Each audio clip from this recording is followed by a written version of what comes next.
Aaron Rodgers offered some hints on when we might find out his decision for the 2023 season. Plus, we look at the broader picture, the bigger quarterback carousel, and why it does matter what happens around the league and when it comes to what will happen next and when for Aaron Rodgers. You are Locked On Packers, your daily Green Bay Packers podcast. Part of the Locked On Podcast Network, your team every day.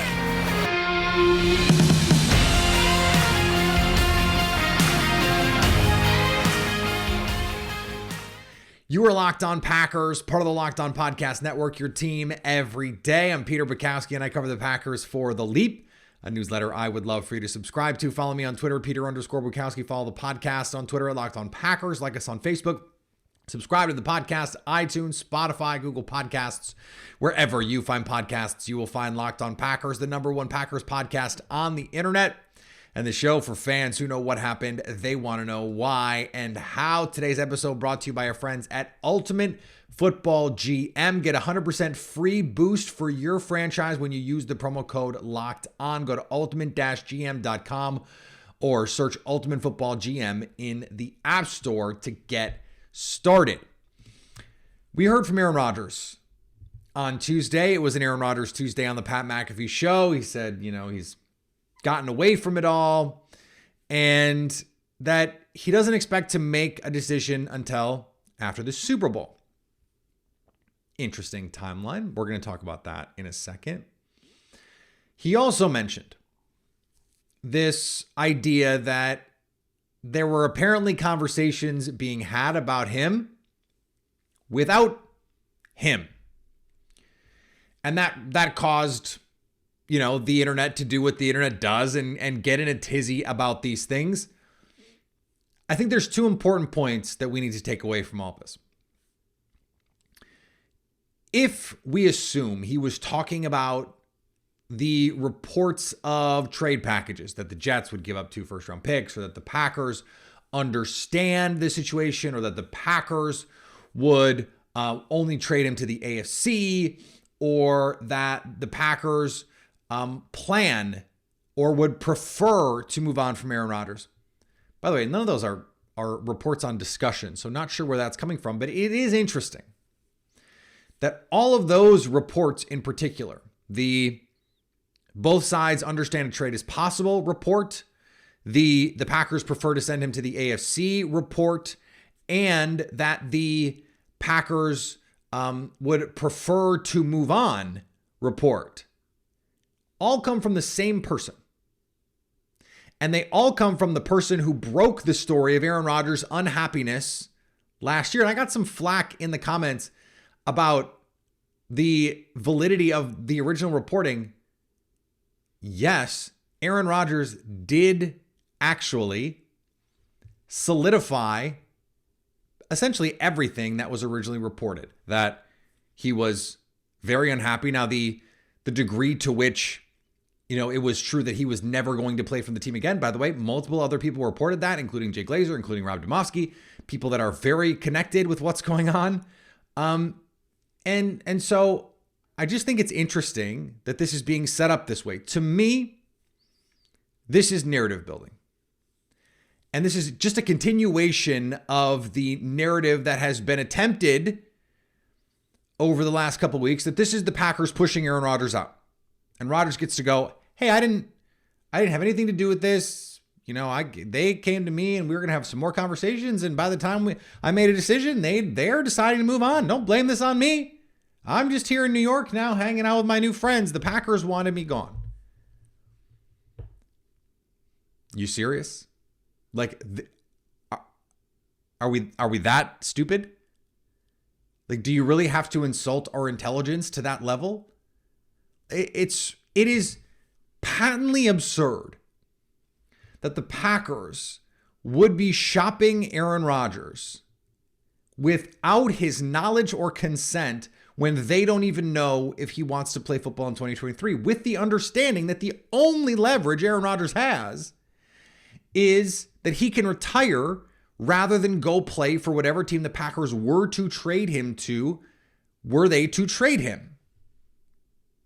It would just be a waste of time to do that. But he has to say that because that is part of the narrative building. So let's start with this piece of it. Based on my understanding, the conversations that I have had, in conjunction with the reporting that is publicly available to everyone else, my understanding of where the Packers and Aaron Rodgers are, this is important to set this all up, is the Packers have laid out their plan. Aaron Rodgers has heard that plan. They have had discussions about that plan. Aaron Rodgers, we don't know how he feels about that plan, but we do know he hasn't decided whether to play or not play in 2023. And we don't know when he decides to play if it will be in Green Bay or elsewhere.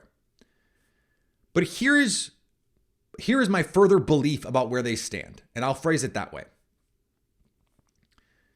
They have had discussions about where Aaron Rodgers would like to go if that is the direction the team and Rodgers decide is best. Or if you want to be as diplomatic as you can be to Aaron Rodgers, if that's the route the Packers want to go, if you want to be as diplomatic as you can for the Packers, if that's the route Aaron Rodgers wants to go. Regardless,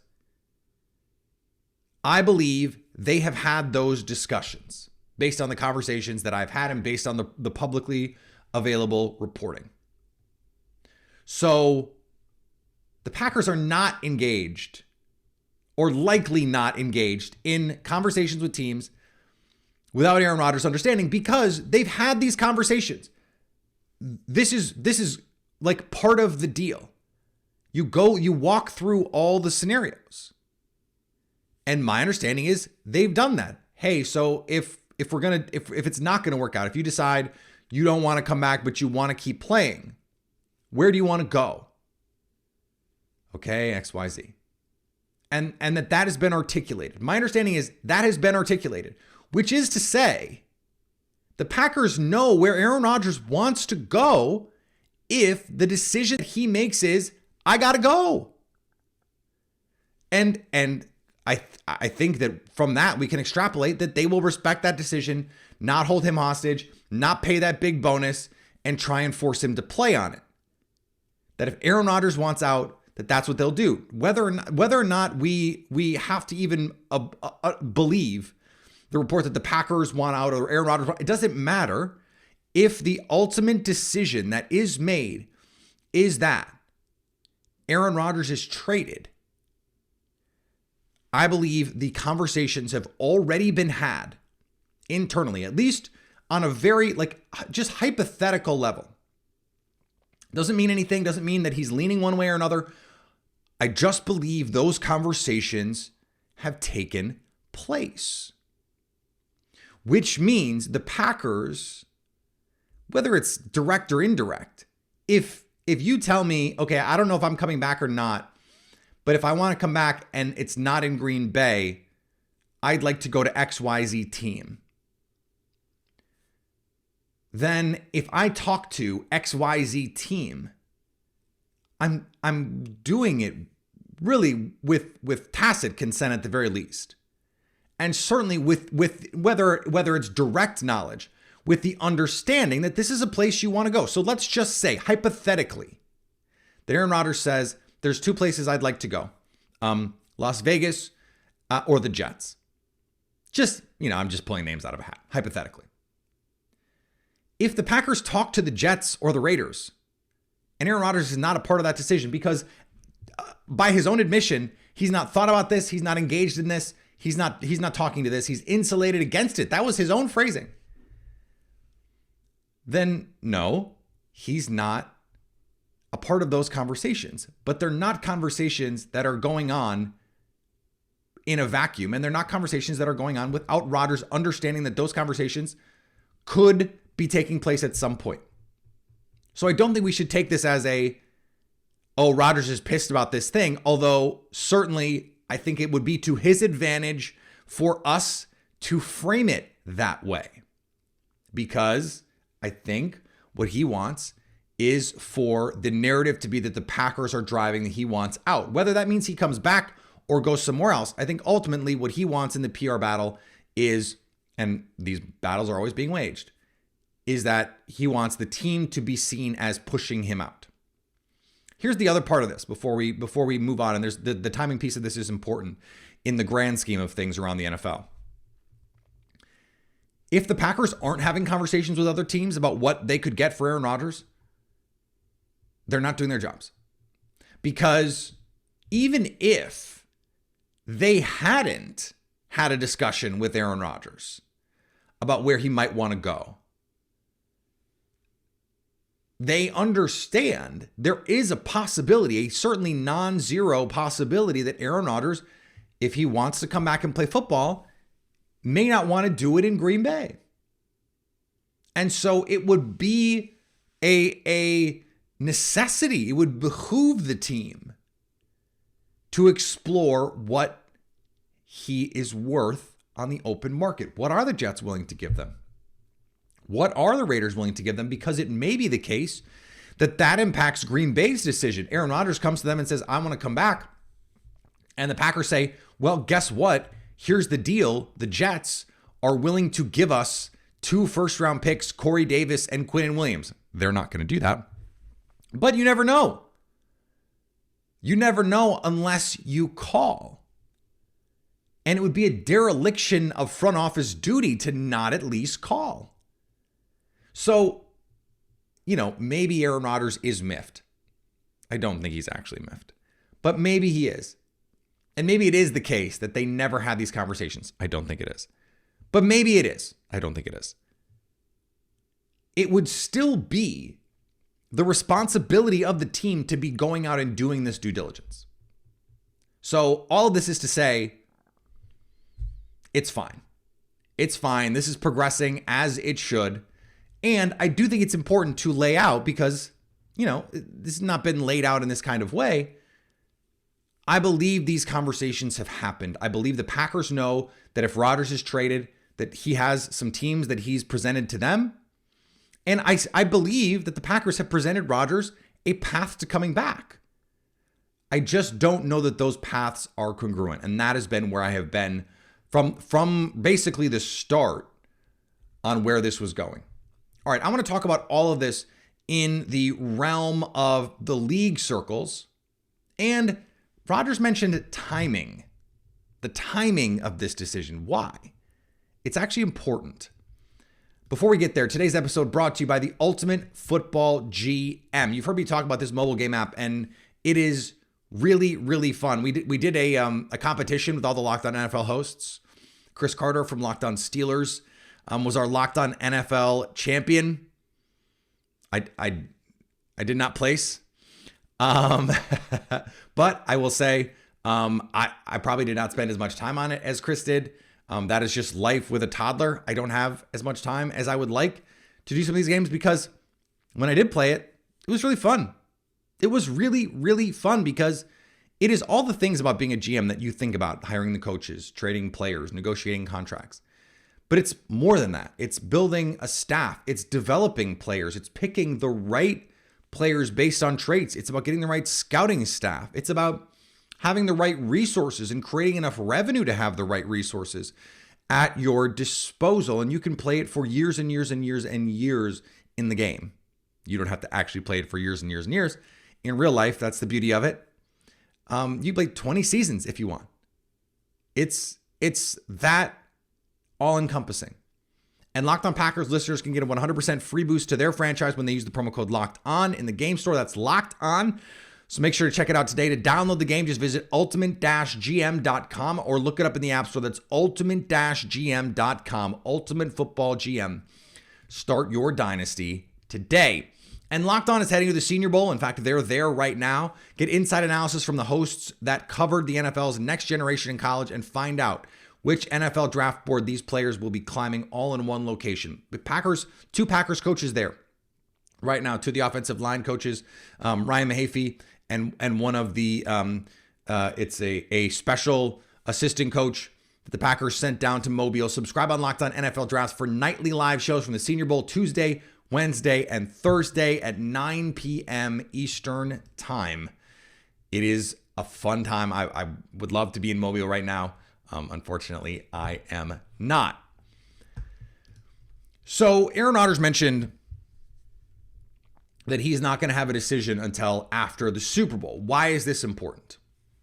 Something we talked about a little bit on Monday in the free Leap newsletter, a newsletter I would love for you to subscribe to.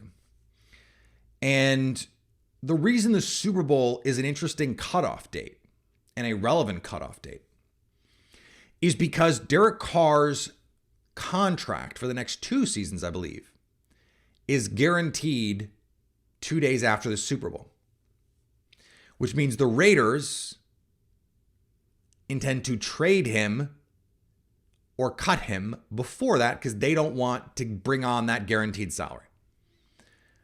That means that trade is going to happen in the next week or 2. Why is that important? Well, the Raiders are one of the teams that could be interested in Aaron Rodgers for a number of reasons. Josh McDaniels is a coach that Aaron Rodgers has coveted for a long time, respected for a long time. Going back to the Tom Brady days, was the guy that Aaron Rodgers wanted. This is the worst kept secret around the Packers, I think, that Aaron Rodgers wanted Josh McDaniels to succeed Mike McCarthy. Right now, it looks like the Packers made a better decision to hire Matt LaFleur instead of Josh McDaniels, though we don't know how it would have worked out. We don't. And they have Devontae Adams. You know, they can bring back Josh Jacobs. They have Max Crosby. They added Chandler Jones, who got hurt. And you're in Vegas. And it's going to be a fun time. The Silver and Black, great fans. And you're going to the AFC, so you don't have the same sort of contentious ending that if, like, you're going to the Vikings. Like, I don't think Aaron Rodgers wants that. Well, okay, Derek Carr, if he's gone, then the Raiders need a quarterback. Tom Brady has been another name linked to Las Vegas, but that was before the Brock Purdy injury and before the 49ers lost in the NFC Championship game, in part because of the Brock Purdy injury, which will now keep him out at least 6 months with a UCL tear. Doesn't seem like he needs Tommy John, but you never know. I got hit by a cab crossing the street. Broad daylight with the light. Car comes around, screaming around the corner. Cab, bang, hits me. I had to have surgery on the labrum in my hip socket. And on the day of the surgery, the doctor tells me, hey, depending on how this goes, this actually might need to be microfracture. Which, as a sports journalist, I'm just like, what? I don't microfracture. That almost ended Amari Stoudemire's career. That almost ended Jadeveon Clowney's career. Like, this used to end careers, microfracture, usually on the knees. And luckily they went in and they didn't have to. But sometimes you don't know until you go in, like, oh, this is actually really bad. Like, really, really bad. Tom Brady, San Francisco, hometown team. That team is closer to winning a Super Bowl than the Raiders are, for sure. He could walk in there, mercenary season, 1 year, win a Super Bowl there, ride off into the sunset, or go somewhere else. And then you've got Trey Lance, you've got Brock Purdy, however you want to do that in San Francisco.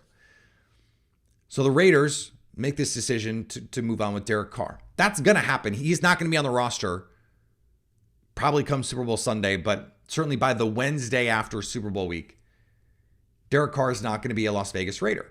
Well, okay. Well, then whose quarterback is he going to be? Because these other teams that could be potentially interested in Derek Carr would also be potentially interested in Aaron Rodgers.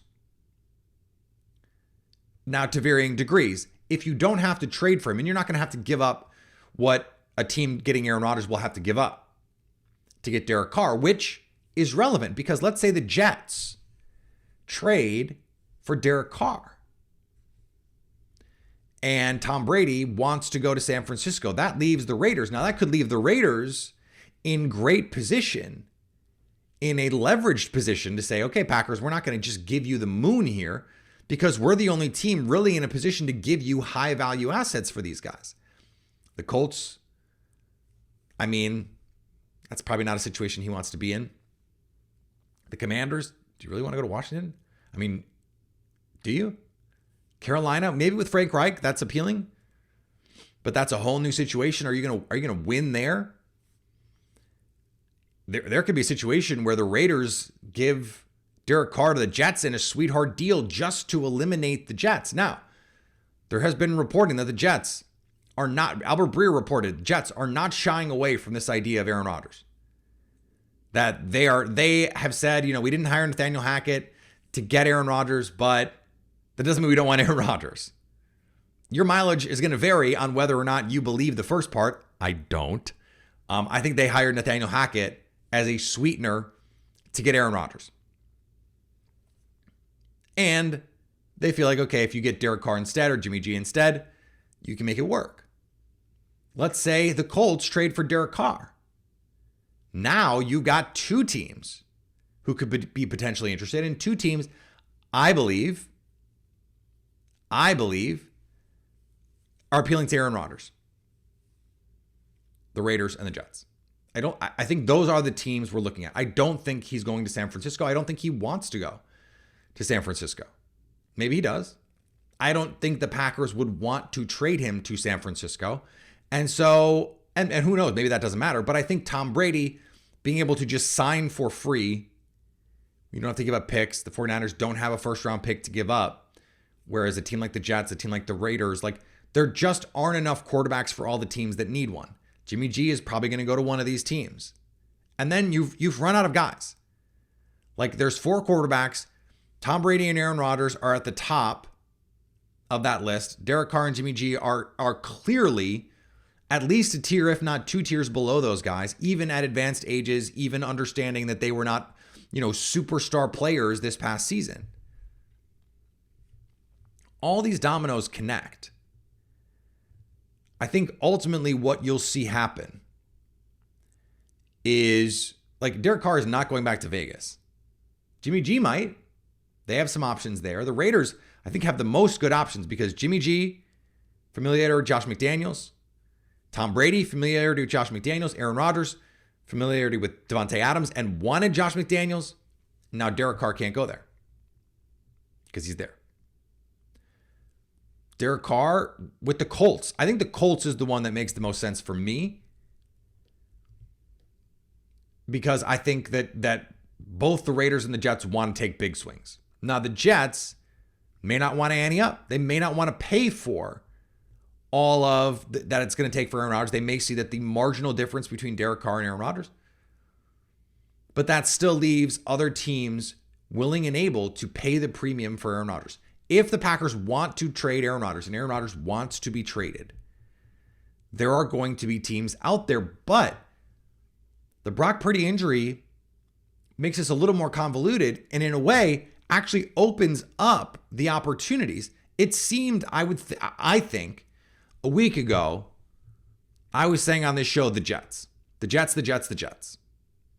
Because I felt like Tom Brady, based on the reporting out there, was that the Jets wanted Aaron Rodgers. That was all anyone could talk about. And then the Raiders were the favorite to get Tom Brady.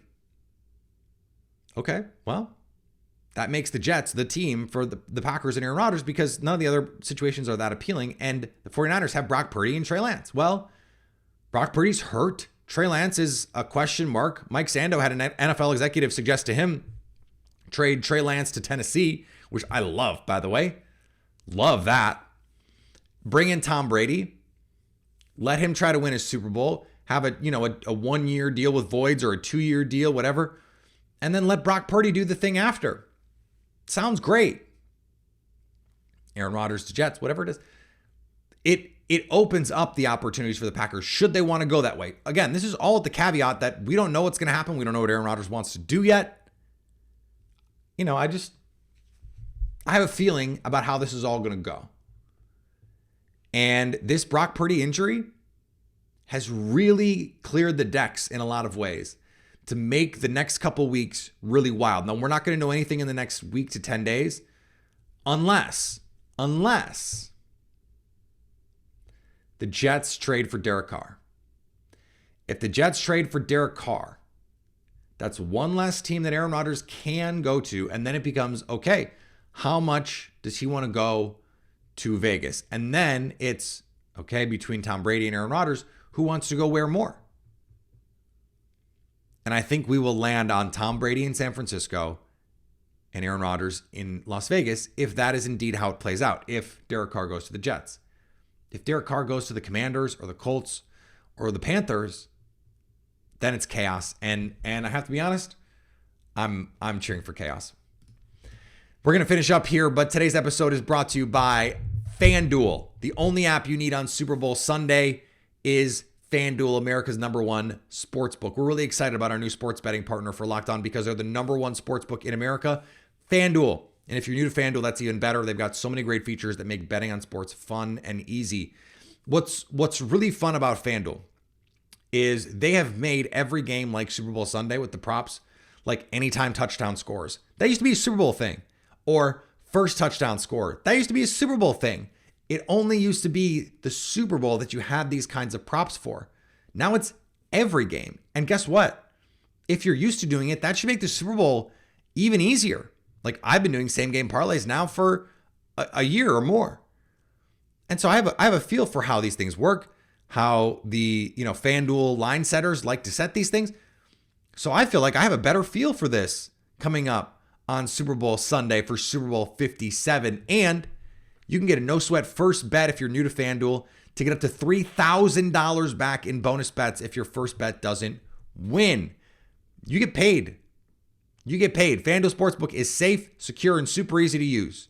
So join FanDuel today at FanDuel.com/lockedon to claim your no sweat first bet on Super Bowl 57. That's FanDuel.com/lockedon. Make every moment more with FanDuel, the official sportsbook partner of the NFL. And today's episode brought to you by one of my favorite products in my cabinet. I promise you that. Built Bar. Built Bar is delicious. And it is the proverbial delicious and nutritious. Does not taste like chicken, I promise you. There's really no gimmicks. It's not, have you seen these things? The chicken skin chips? And it's like those, I've tried them. They're gross. So much of the health food that exists out there is meant to just you're just supposed to muddle through it. You're just supposed to be like, oh, I guess I have to eat this because it's good for me, because it's better than chips. Built Bar doesn't think better than chips in terms of health is enough, but they want to keep it tastes like chips, or it tastes as good as satisfying as chips. And that's what they're able to do somehow. 100% real chocolate flavors like churro. I love all the coconut flavors, coconut brownie, coconut puff. And they still only have 130 calories, 4 grams of sugar, 17 grams of protein. And right now, you don't have to wait to get them. Go to Built.com and get a box. In fact, as soon as I finish this, I have to go on Built.com and resupply. But I could also just drive to Walmart or drive to Sam's Club and pick myself up some Built Bars. I can't do that right now. Very busy over the next couple of days. So it's going to be easier for me to go to Built.com, but it might be easier for you because you might be going to Walmart anyway. You might be going to Sam's Club anyway. Go and get some Built Bars, and you can thank me later. Thanks again for making Locked On Packers your first listen every day. Subscribe to Locked On NFL and get daily conversations on the biggest NFL stories, plus in-depth analysis on the biggest games with NFL key predictions every Friday. And Monday, local insiders cover the weekend with game-to-game episodes. Locked On NFL, available on YouTube and wherever you get podcasts. All right, back tomorrow. A lot more on Locked On Packers. We have a great set of shows for you next week where we'll be at the Super Bowl, Radio Row, all the great guests that we can bring to bear with all of that. So I can't wait for that. Follow me on Twitter, Peter_Bukowski. Follow the podcast on Twitter, Locked On Packers. Like us on Facebook. Subscribe to the podcast, iTunes, Spotify, Google Podcasts. Wherever you find podcasts, you will find Locked On Packers. And anytime you want to come hang out with us live, maybe we go live next week during the Super Bowl. Who knows? Keep an eye out to stay Locked On Packers.